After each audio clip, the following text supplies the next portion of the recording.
Alright everyone, this is an Acura 2010 RDX. I'm going to change the rear bearing. There's a noise that was coming from the back. I checked the tire to see where that noise is coming from. Usually if you hold the top and the bottom of the tire and then kind of rock it back and forth, if your bearing is no good, you're gonna have a play. So basically pushing up here while you're pulling down here and have a back and forth motion, it'll tell you whether or not your bearing is loose. If it should not be loose, and if it is loose, then most likely your bearing is faulty. So now I've removed those 3 bolts. I will remove these, then I'm gonna remove that nut, at least loosen it anyways, and now we're gonna move on to remove the brakes, etc. We'll see the next step. Okay, I've removed the tire. Now I'm gonna remove these 2 bolts. Those bolts are 14 millimeter. I got a socket here, you can see 14 mil socket to remove the caliper. All right, 2 bolts are now removed. Now I can use maybe a flat screwdriver to kind of pry the caliper out. Once caliper is removed, now I'm going to remove the pad. You can use a little screwdriver if you need help. Oh, this came up pretty easy. Same thing here. Remove the pads. Okay, now pads are removed. There are 2 bolts right here. This one, can you see? Let me see if I can. So this right here, this bolt, and this bolt at the bottom. We're gonna remove in order to take the the caliper flange, the caliper housing. So we'll take the caliper housing out, and then next we'll take the disc.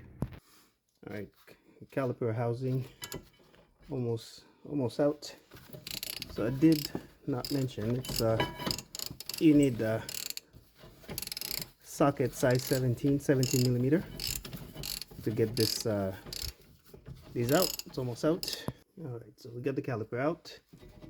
Now the disc should be fairly easy. If it's not doesn't come out, you use a hammer or a sledgehammer if you have one to just kind of knock it here to get it loose and then pull it out. All right guys, my little rinky-dinky hammer did not do the job, so I had to get an equivalent to a big birder right here. Did a couple knocks, if you guys can see. There you go. Hit that bad boy right there to get it loose. Now we almost home free. As you can see, after I had to put the camera down to hit this to kind of get it out. Now it's a little loose. We're gonna take that out and onto the next step. All right, next I am gonna take out the 36 millimeter this bolt that holds the CV joint. I've got a big socket here. It's a 36 millimeter socket. If you have trouble with this, if it's been there for a while, you may want to heat it up. I've used a little propane gas tank, heat it up. Let's see, let me show you this right here. So I've got this little propane tank. Hit this right here for a few minutes. Of course, you make sure you don't start a fire anywhere. Then use an impact. I've got a DeWalt impact gun that I use, and just went on there until it started to loosen up. But before that, I should mention, let's get my light up here. There is a key right at the bottom that you do need to unlock.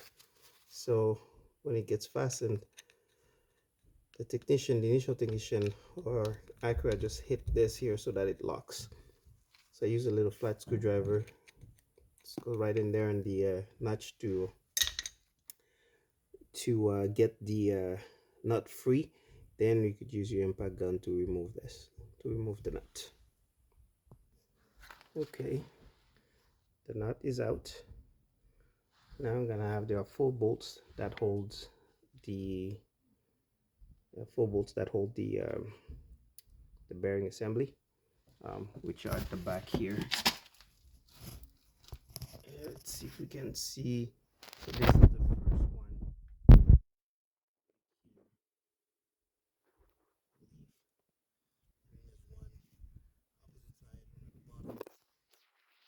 So we're gonna have to try to remove those. It's likely in order to get space. I figured that I probably will have to push the TV joint in a little bit to try to get some space so I can put my socket and get the bearing out. I'll give it a shot. Actually, what I want to do is push the joint as far back as I can so I can access the four bolts that are, I don't know if you can see that here, essentially, yeah, just that are right around here. So therefore you could see them here. They get fastened on the other side. So this is one of them. This is the second one. So I had to change my strategy here to access those four bolts that are at the back.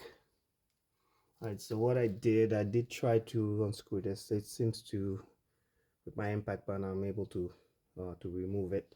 So what I did is, instead, there are four bolts for these, 4 nuts that are on the back side of these that I removed.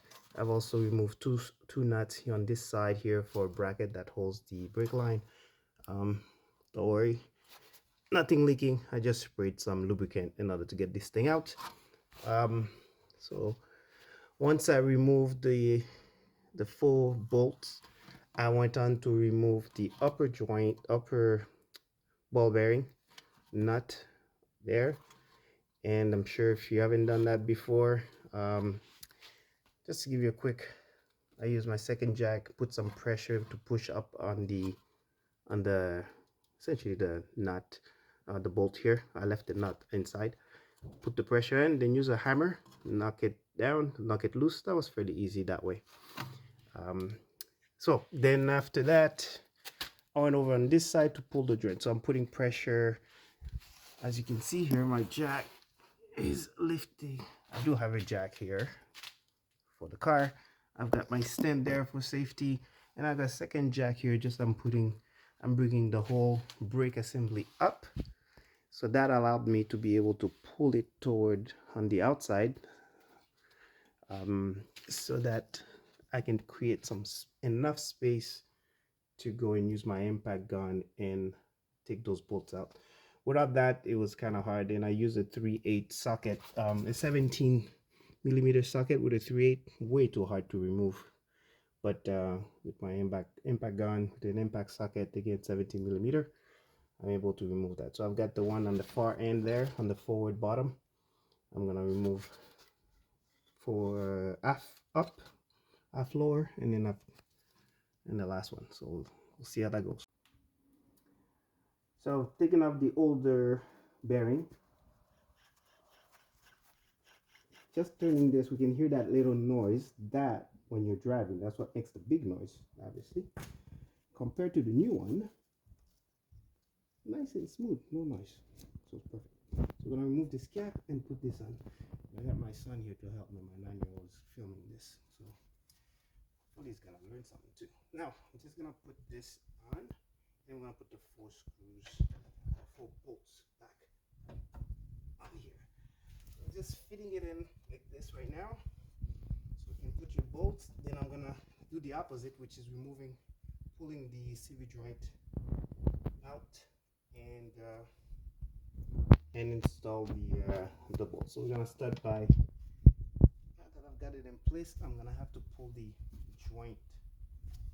See, I can lean on this a little bit so that I can get the joint out.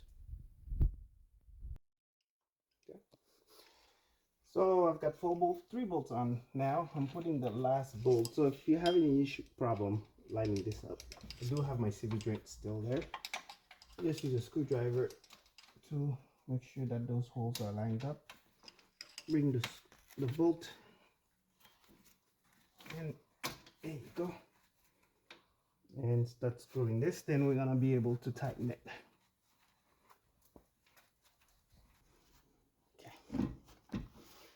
All right, now that I've got the 4 bolts, this is installed, making sure that my CV joint's gonna go through. Right here you can see. All right, so it goes there. Now I'm gonna lower down my jack. That should allow my CV joint to enough to continue its journey to its home. And at the same time, I'm gonna flip this back.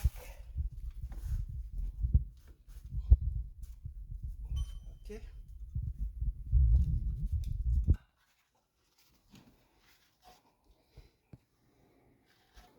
Okay, perfect. So now we've got the CV joint in. This is locked. 4 bolts, not 4 essentially nuts on the other side. So they're not fastened yet. So there's 1 that goes here on the other side. 2, 3 at the bottom, and 4. And before I'm also going to, now I'm jacking the whole assembly up so that I can put the nut for the upper joint, ball joint. So now, as you can see, this is way lower. Now I'm jacking this up, feeding it inside, all the way in.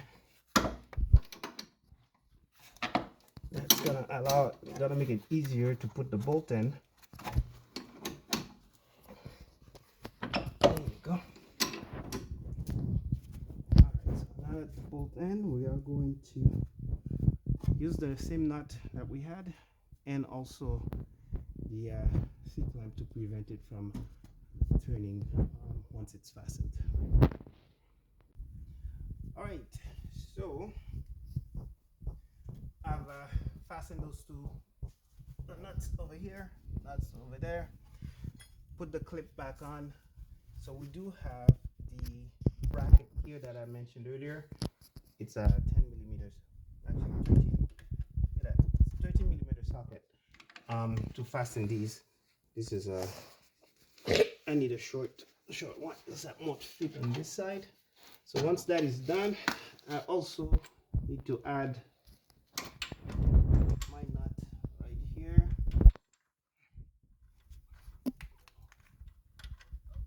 And then use my impact gun to fasten this. Come on, get in. There you go. Oops. Okay, so this one in, and I'll also be putting this nut back in here. So I'm gonna fasten those, and then put the brakes back on. Adding the brake pads should be done. Just do a quick. Once you finish all this, make sure you do a quick check. Every fastener that you may have taken off, make sure that everything is well fastened. Double check if you have to. This I didn't remove. Always make sure you go and double check your every single fastener to make sure nothing gets loose. Okay, so I double checked every single fastener that I've taken out for the upper ball joint. This, and here's the 2 fasteners right here for the brake line that bracket, and the 2 at the bottom there. I made sure this one also is fastened. I took it out. I just did the CV joint nut, and I've also used a little puncher to put back that nut to prevent this from coming off. Next is, we basically done most of the work. We're just gonna put back our bracket for the brakes. One thing, we do need our, of course, we cannot do this without putting our disc. Disc is installed, which is great. Now we're gonna put our bracket, put our brakes, put our tire, and we're done. Thank you guys for watching. Good luck with your installation if ever you have to change your bearing for your vehicle.